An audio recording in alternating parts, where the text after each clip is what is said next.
Puji Tuhan, Shalom, Assalamualaikum warahmatullahi wabarakatuh, Om Swastiwastu, Namo Buddhaya, salam kebajikan. Dan di sini kembali berjumpa dengan saya di channel Perianto Zamasi. Teman-teman, saya lihat bahwa soal pembubaran ibadah yang dilakukan oleh seorang ketua RT itu Wawan Kurniawan ini semakin memanas saja. Semakin memanas, teman-teman. Artinya bahwa belum juga berhenti soal masalah ini atau kasus ini. Saya lihat sepertinya masih saja ini menjadi sebuah masalah yang mungkin akan berkepanjangan ke depan. Bagaimana tidak, teman-teman ya? Karena kenapa? Ya, seorang RT Wawan yang melakukan pembubaran ibadah di Gereja Kristen Kemah Daud Bandar Lampung di bulan Februari yang lalu, ya kan? Jelas-jelas kita melihat bahwa pagar itu sudah digembok ya oleh pihak gereja. Tetapi kemudian Wawan ini dengan beraninya dia melompati pagar itu, dia memaksakan diri untuk masuk ke dalam pekarangan itu, lalu juga masuk ke dalam gedung yang mereka pakai ya, yang dipakai oleh Gereja Kristen Kemah Daud untuk beribadah pada saat itu, dan langsung memberhentikan itu ibadah yang sedang berlangsung itu, teman-teman. Saya pikir ini adalah sebuah tindakan yang tidak perlu dilakukan oleh seorang RT Wawan. Ya, kenapa? Karena sudah berkali-kali juga saya sampaikan, teman-teman. Tidak ada izinnya sebuah gedung itu untuk dipakai beribadah. Maka seharusnya seorang RT dia tahu ya bahwa ibadah itu adalah sesuatu ya kegiatan yang tidak bisa diganggu apapun alasannya, tidak ada ya, tidak boleh diganggu. Kalau misalnya memang ya gedung yang dipakai oleh jemaat GKKD pada saat itu belum mendapatkan izin, maka seharusnya harus diadakan yang namanya musyawarah. Jangan dengan memberhentikan begitu saja.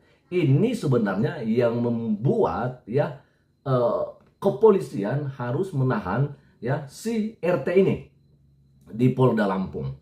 Ya, dan akhirnya apa yang terjadi setelah ditahan, teman-teman, ya sampai sekarang begitu banyak dari sekelompok ya massa yang melakukan demo. Mereka menginginkan agar RT yaitu Wawan Kurniawan ini dibebaskan.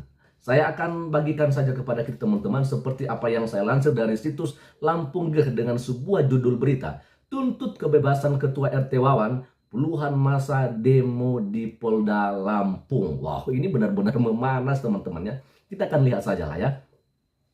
Puluhan massa yang tergabung dalam aliansi Lampung Bergerak melakukan unjuk rasa di depan Mapolda Lampung Senin. Jadi ada puluhan ya, ada puluhan massa yang dimana tergabung dalam sebuah aliansi Lampung Bergerak. Lalu mereka melakukan unjuk rasa di depan Mapolda Lampung ya. Dikatakan di sini, adapun unjuk rasa itu dilakukan untuk menuntut pembebasan tersangka pelarangan dan pembubaran kegiatan ibadah di Gereja Kristen Kemah Daud GKKD Kota Bandar Lampung Wawan Kurniawan. Berdasarkan pantauan Lampung G, puluhan massa itu berkumpul di depan Mapolda Lampung. Jadi benar adanya, teman-temannya, bahwa ada demo yang dilakukan oleh aliansi Lampung Bergerak dengan tujuan mereka agar si RT ini dibebaskan tentunya, teman-temannya. Oke, kita akan lihat. Terlihat masa aksi membawa beberapa logistik berupa mobil komando, pengeras suara atau toa, spanduk, dan lainnya. Ini permintaan mereka. Bebaskan RT Wawan tanpa syarat. Stop kriminalisasi terhadap umat muslim. Tulis salah satu banner. Koordinator Lampung Bergerak, Gunawan Parikesit, mengatakan aksi unjuk rasa tersebut dilakukan untuk menuntut pembebasan Ketua RT yaitu Wawan Kurniawan. Jadi kita melihat benar ada aksi demo, teman-temannya, ada unjuk rasa, dan mereka meminta agar RT yang membubarkan ibadah yang sedang berlangsung di Gereja Kristen Kemah Daud Bandar Lampung dibebaskan tanpa syarat, karena menurut mereka ini adalah sebuah kriminalisasi terhadap umat muslim. Saya lihat ini malah sebaliknya ya, sebaliknya. Karena kenapa? Karena kalau kita masih lihat bahwa di sana mereka mengklaim bahwa kita mayoritas di sini ya, maksudnya muslim mayoritas di sini, dan kalau misalnya mau mendirikan gereja harus dapat izin. Nah, ini kan sebenarnya yang namanya kriminalisasi ya. Kenapa kita ya tidak mengizinkan rumah ibadah orang lain didirikan atau dibangun di dekat rumah kita? Ada apa? Ya kan? Ini malah yang sebaliknya teman-teman. Mereka yang katanya mayoritas tapi merasa ada terjadi yang namanya kriminalisasi. Ini yang nggak masuk akal saya pikir. Ya, ini nggak masuk akal ya. Nah, kita akan coba lihat di sini teman-teman, ini ya. Sebab menurutnya, tersangka Wawan hanya sebatas menjalankan tugas tentang peraturan peribadatan sebagaimana tercantum dalam surat keputusan bersama SKB 2 SKB Menteri ya. Tuntutan kami bebaskan Wawan, dia tidak bersalah dan hanya menjalankan tugas sebagai aparat negara. Bukankah jelas di dalam SKB 3 Menteri untuk mendirikan tempat ibadah itu ada aturan-aturannya. Nah, ini yang tidak diketahui oleh mereka teman-teman. Lihat ya, yang sedang dilakukan oleh jemaat Gereja Kristen Kemah Daud di gedung itu adalah beribadah, bukan membangun rumah ibadah. Ini penting dulu. Jadi artinya apa? Bahwa beribadah dengan membangun rumah ibadah jelas beda. Membangun rumah ibadah memang harus sesuai dengan SKB 2 Menteri atau peraturan bersama Menteri Agama dan Menteri Dalam Negeri. Jadi ini yang harus dapat izin. Artinya kalau membangun sebuah gedung gereja tidak harus mendapatkan izin. Seharusnya begitu. Ya, itu memang aturannya sesuai dengan SKB 2 Menteri, ya. Harus ada izin baru bisa membangun sebuah gedung gereja. Tapi saat itu mereka tidak sedang membangun gedung gereja. Mereka hanya beribadah. Ya. Mereka beribadah memang bukan di gedung gereja yang resmi. Yang jadi persoalannya, apakah memang dilarang orang ya untuk beribadah di sebuah gedung yang tidak resmi sebagai sebuah rumah ibadah? Saya pikir ini tidak. Di rumah orang boleh beribadah. Ya, di kapal juga ada, kita lihat ada musola. Di pom bensin ada musola. Apa yang dilakukan oleh saudara-saudara kita di musola adalah beribadah. Apakah mereka sudah mendapatkan izin sebagai rumah ibadah, sebagai tempat untuk sholat di sana di pom bensin atau di kapal? Tentunya belum. Karena itu memang ya izinnya adalah izin untuk mendirikan tempat pom bensin, izin untuk kapal dan sebagainya. Tetapi kenapa di sana ada musola? Karena sekali lagi dan berulang-ulang kali saya sampaikan, itu istilahnya penambahan fungsi. Ya, jadi orang mau dimanapun beribadah itu tidak dilarang, asalkan tidak mengganggu orang yang ada di sekitarnya. Mengganggu maksudnya, contohnya nih, siapa tahu ada yang pengen beribadah itu, berdoa atau sholat itu di tengah jalan, yang nggak boleh karena mengganggu lalu lintas, ya kan begitu. Tapi kalau misalnya beribadah di sebuah gedung yang memang bukan sebuah gedung gereja yang resmi, maka itu boleh, ya. Hanya saja memang harus diketahui oleh pemerintah setempat, ya mungkin RT, RW atau kepala desa atau kepala lurah maksud saya teman-teman ya. Tapi masalahnya, apakah bisa didapatkan izin seperti itu? Yang saya tahu ini jarang sekali. Bahkan sudah ada izin saja dikeluarkan, ya. Tetap saja orang-orang yang ada di sana yang mengklaim diri sebagai mayoritas tetap juga tidak diizinkan untuk beribadah. Jadi jelas bahwa apa yang dilakukan oleh seorang RT Wawan itu adalah sebuah tindakan yang melanggar konstitusi. Dia membubarkan orang yang sedang beribadah. Dia juga berani masuk ke pekarangan orang lain. Ya, inilah yang membuat Polda Lampung ya menjadikan ini sebagai dasar penahanan dari si RT Wawan ini. Terlepas dari apa yang dia lakukan, karena dia juga sebagai RT pekerjaannya bukanlah untuk membubarkan.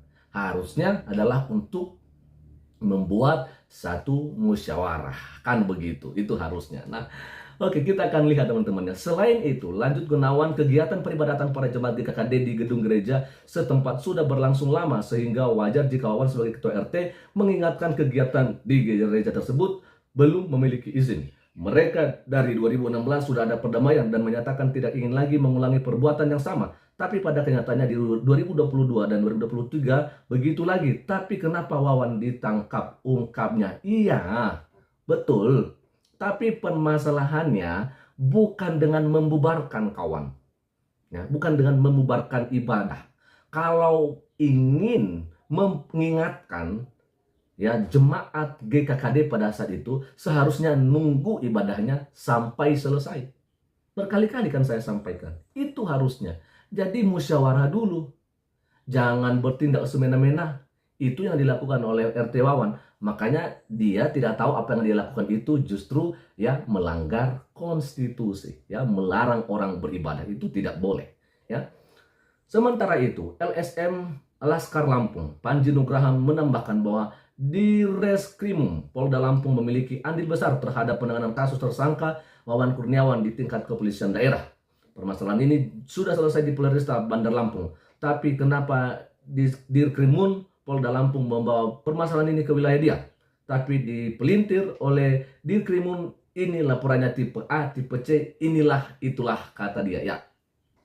Saya pikir kalau misalnya memang tidak sesuai dengan apa yang dilakukan oleh Polresta, ya wajar saja kalau pihak Polda juga harus turun tangan, ya kan. Artinya kalau misalnya bawahan tidak bisa menyelesaikan masalah, maka atasannya ya harus bisa, ya kan. Dari Polsek baru ke Polresta, baru ke Polda. Kalau misalnya Polda nggak bisa, makanya akan turun tangan juga langsung dari Kapolri, teman-temannya. Bisa jadi kalau misalnya memang tidak bisa menyelesaikan, kan begitu. Harus sesuai dengan tahap-tahapnya, ya kan. Nah, ia pun berharap Kapolda Lampung Irjen Pol Helmi Santika dapat menegakkan hukum setegak-tegaknya terhadap tersangka Wawan. Kami meminta agar Kapolda baru dapat menegakkan supremasi hukum setegak-tegaknya, pungkasnya. Teman-teman, sekali lagi, apa yang saya mau sampaikan di sini, bahwa tetap saja bukan karena kita berbeda agama, tetapi berhubung karena apa yang dilakukan oleh RT Wawan ini adalah mengganggu ibadah orang lain, ya, dan tentunya itu adalah ada dalam undang-undang di mana ibadah itu dijamin oleh konstitusi, maka dia sudah melanggar itu. Dia juga masuk pekarangan orang lain, ya, dengan memaksakan diri. Sudah digembok itu pagarnya, tetapi dia tetap saja melompati pagar itu dan masuk ke dalam. Dengan tujuan apa? Sekali lagi, untuk membubarkan itu ibadah yang sedang berlangsung, ya. Jadi saya pikir apa yang dilakukan oleh sekelompok massa, yaitu dari Aliansi Lampung Bergerak ini, adalah sebuah tindakan yang mungkin mereka tidak berpikir, ya, bahwa sebenarnya RT Wawan ini benar-benar sudah melanggar konstitusi. Dan wajar kalau RT Wawan ini ditahan di Polda Lampung, ya, harus ditahan. Sebab itu, siapa orang yang melanggar konstitusi, yang melanggar undang-undang, harus berhadapan dengan hukum. Jadi tidak ada lagi istilah bahwa kriminalisasi ini bukan kriminalisasi, tetapi justru apa yang dilakukan, ya, sekali lagi apa yang dilakukan oleh RT Wawan adalah sebuah tindakan yang melanggar konstitusi, yaitu melarang orang beribadah, memberhentikan orang untuk beribadah, dan ini dijamin oleh konstitusi kita. Itu saja dulu untuk siang hari ini, dan Tuhan Yesus memberkati kita semua. Shalom. Assalamualaikum warahmatullahi wabarakatuh. Om Swastiastu, Namo Buddhaya, salam kebajikan. NKRI harga mati.